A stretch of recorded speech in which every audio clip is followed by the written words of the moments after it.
বলেন।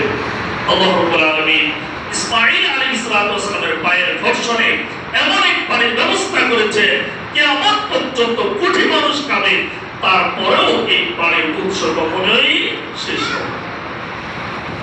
আরেকটা হলো, আয় আল্লাহ, যে ঘর আমি বানিয়েছি বাইতুল্লাহ, এই ঘরের রক্ষণাবেক্ষণ এবং ইবাদতের দায়িত্ব আয় আল্লাহ নিজ কুদরতিভাবে নিয়ে নেন। আল্লাহ বলেন, তুমি এত পরীক্ষা আমাকে দিয়েছি, ইমানি পরীক্ষা, আমি আল্লাহ তোমার প্রতি এত সন্তুষ্ট হলাম, এই ঘর কিয়ামত পর্যন্ত যত মুসলিম আসবে সব মানুষকে এই বাইতুল্লাহে নিয়ে আসা আমি আল্লাহর উপর দায়িত্ব হয়ে গেল। সুবহানাল্লাহ। এই জন্য যেখানে মানুষ আছে সেখানে মানুষগুলো প্রতি বছর এই বাইতুল্লাহকে কেন্দ্র করে এক জায়গায় উপস্থিত হয়। এটা কার দোয়ায়? ইব্রাহিম আলাইহিস সালামের ঈমানি ত্যাগের বিনিময়ে।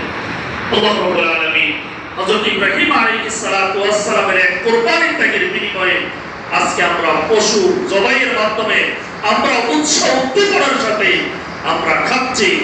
এই যে আলোচনা থেকে সারাংশ হলো, আল্লাহ রাব্বুল আলামিন বলেন, আফাহাসিবতুম আন্নামা খালাকনাকুম আবাসা ওয়া আন্নাকুম ইলাইনা লা তুরজাউন।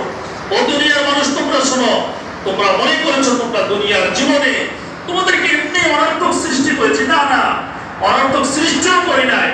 আবার তোমরা যারা ঈমানদার দাবি করবে, তোমরা মনে করেছো তোমাদেরকে ঈমানি পরীক্ষা ছাড়াই এমনিতেই পাস করবে, এমনটাও নয়।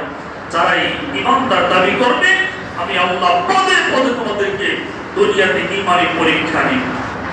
এই জন্য প্রথমে বলেছিলাম, স্কুলে যারা ছাত্র ভর্তি হয়, সারা জীবন পরীক্ষা না দিয়ে যদি সারা জীবন বলে আমি ভালো ছাত্র, ওটা যেমন তার কথা গ্রহণযোগ্য নয়, ঠিক তদ্রূপ একজন মানুষও দুনিয়ার জীবনে ঈমানি পরীক্ষা দিবে না আর সে ঈমানদার দাবি করবে, এটাও একটা অনর্থক এক বিষয়।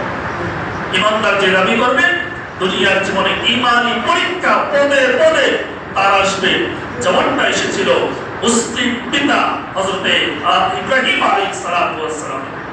আল্লাহ তাআলা জন্মের সময় পরীক্ষা নিয়েছেন, আগুনে নিক্ষেপ করে পরীক্ষা নিয়েছেন, মরুভূমিময় প্রান্তময় এক জায়গায়, সেখানেও আল্লাহ পরীক্ষা নিয়েছেন। প্রত্যেক পদে পদে ঈমানি পরীক্ষা নিয়ে আল্লাহর খাঁটি সোনায় রূপান্তর করে দুনিয়ার জীবনে তাকে খলিলুল্লাহ উপাধি দিয়েছেন। সুবহানাল্লাহ।